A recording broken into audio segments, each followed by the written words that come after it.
Hello F11 members and welcome to the Fundamentals of Post-Production video tutorials for issue 38, March 2015. What I'd like to do this afternoon is take you to Vietnam. So please join me on the beach here at Mui Ne. Not sure my pronunciation is very good there, but Vietnamese is a devilishly tricky language to master. Anyways, I spent an enjoyable few sessions there shooting on the beach where these ladies spend their entire working day on their haunches deshelling seafood. Now I've shot this picture here of this lady with a fairly colourful fashion sense, it must be said, and this is the end product. But what I'd like to do is take you through how I got there. And if we go back to the raw, straight out of the camera, this is my starting point. So, let's start by going through my first thoughts and considerations. Let's look at the histogram here, and up here there is my exposure information. ISO 100, 85mm lens, that fast, super fast optic that I love for this kind of work, shooting wide open at an aperture of f1.2 with a shutter speed of a 2,000th of a second. Now I got down low to her level and waited for her to look up momentarily so that I was able to get the shot under the rim of her hat. Of course, the hat is such a strong shape within the frame. It is compositionally a major feature of this picture, and of course it locates the picture very firmly there in Vietnam. But of course those hats cause all sorts of problems contrast wise, and even though the light was getting quite low slanting late afternoon light, there is a contrast problem between the light on her face and on the bright background. Nevertheless, I think with a bit of skillful post-production we can bring out the best in this picture. So let's just start and go through the whole process. Okay, so there's my histogram and I'm seeing just a touch of shadow clipping. Where? Well, if I hold my cursor there you can see just a tiny blue clip appearing in her hair there.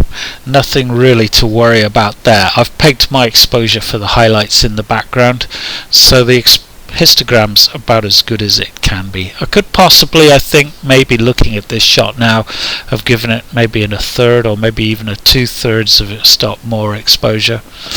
But as it was, that's not a bad histogram at all.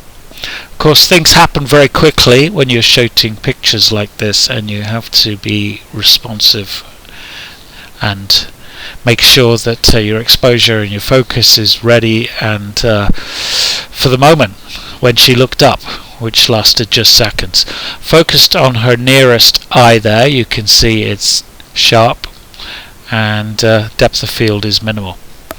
So the first thing I'm going to look at is actually I want to crop this picture just a touch. I'm going to go here to my crop tool, click on that, and I want to preserve the aspect ratio of this image. What I want to do is crop it so that this knee here, just intruding the bottom of the frame, is out of the image. It's just slightly distracting. I try not to crop my pictures, to compose in camera as much as possible, but when you're working with fast moving events like this, sometimes just a little bit of fine tuning of the composition with cropping is necessary. If I click on this lock tool there, that unlocks the aspect ratio and I can choose there what aspect ratio I want to keep. I'm going to keep it on original and lock it, so that any cropping I do is essentially going to keep the original shape 2:3 aspect ratio of the picture.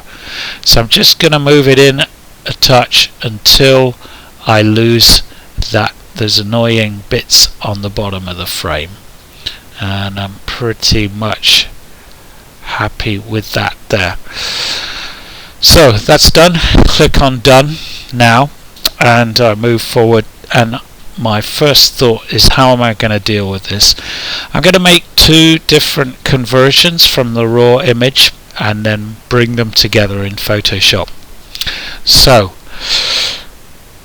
highlights. In the background there, I'm just going to bring the highlights back, which are just starting the brightest part of the image here on her shoulder there. I just want to bring those back a touch.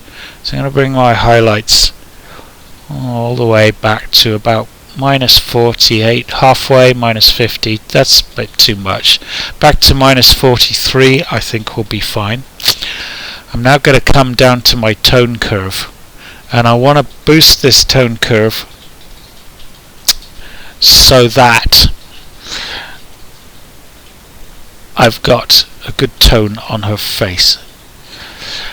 But before I do that, I'm going to look at my white point, and if I can afford to just move my white point a touch to the right, if I hold down my Alt slider there, I'm going to move it to the right until I start to see clipping appear. +12 there on my whites. Shadows at the moment are much too dark under the hat, so I need to boost those. So I'll go to the shadow slider and move that to the right. Now I want to achieve with this picture quite a high key look, quite a bright high key look. So I'm going to go almost all the way with my shadow recovery to about there. Come back to my highlights, just fine tune them. I think I went a little bit too far with those, so I'm going to bring that back a touch. Next thing I do is look at the curves, and I want to make her face brighter still. As I said, I'm deliberately going for quite a high key feel to this picture. I think us photographers do tend to, almost by default, go for sort of quite dark, moody, somber pictures. And there's a time and a place for those, but in this particular case I feel high key is the way to go. So that's my curves. I'm just going to add a touch of vibrance here. Now the thing is, because I've boosted my shadows and I've made this adjustment with the curves, despite the fact my ISO is 100, I think it's beneficial, particularly when you're doing heavy shadow recovery, just to check whether noise is a problem in the picture. Color noise and luminance noise. Now you will have read hopefully the accompanying lowdown on exposure, which last month looked at the whole concept of noise. It's always something to be aware of, but zooming into 100%, actually I see no noise at all, which is gratifying, but always worth checking. Okay, now I'm going to come along and sharpen the picture.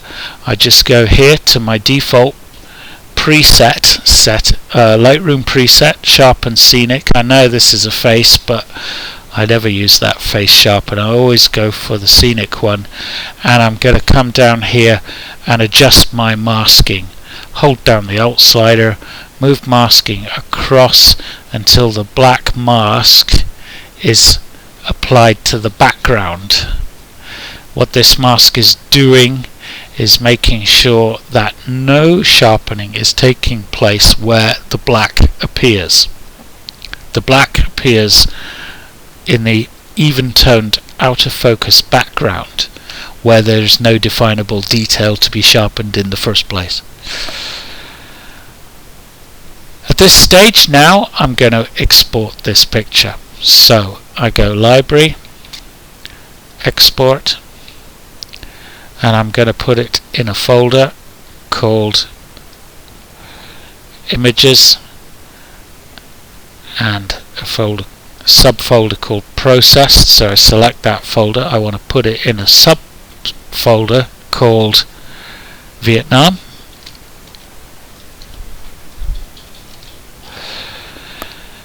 I do want to rename this picture, so I'm going to give it a name of Viet. I want to do a TIFF. I'm going to go for Adobe 98 color space with a 16-bit per color channel. I don't want to resize to fit. I want a resolution of 300 dpi. I don't want to sharpen because I've already done that. I don't want a watermark. All this metadata about location information isn't relevant really because I've not GPS tagged this picture, and I'm going to ask it to open in Photoshop after I've done that. So let's go to that. So that's made for me a version of this image which has been processed for her face, for the shadow areas, but the background to my mind is just a bit too bright, so I'm going to work on a subsequent conversion, going back to the original here in Lightroom, the original, and go back to process this now with the highlights in mind. So first thing I do is come back to the tone curve and reset that to linear.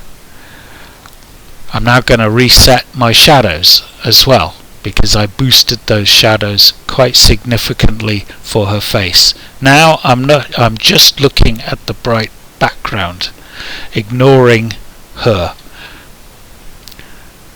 I'm now going to reset curves to give me the kind of density I want in that background. So I want a little bit of contrast, so I'm going to peg the highlights there and just pull down the lower portion of the background to give me a darker image with a bit of contrast there as well.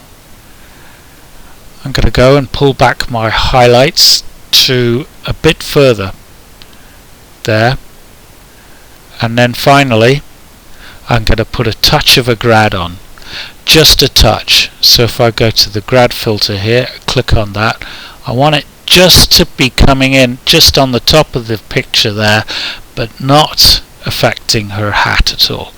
So I'm just going to pull down a grad that starts on the top rim of her hat and goes to the edge of the frame. Now if I pull back exposure, that's probably too much because it becomes too apparent there. So this, again, I'm just going to try and be really subtle with this. Go with that, click on done, and now I'm ready to export this second version, the darker version. So I'll go to export and it will open in Photoshop. And there it is in Photoshop. So we'll pause there and come back in part 2 to put these two images together. See you there.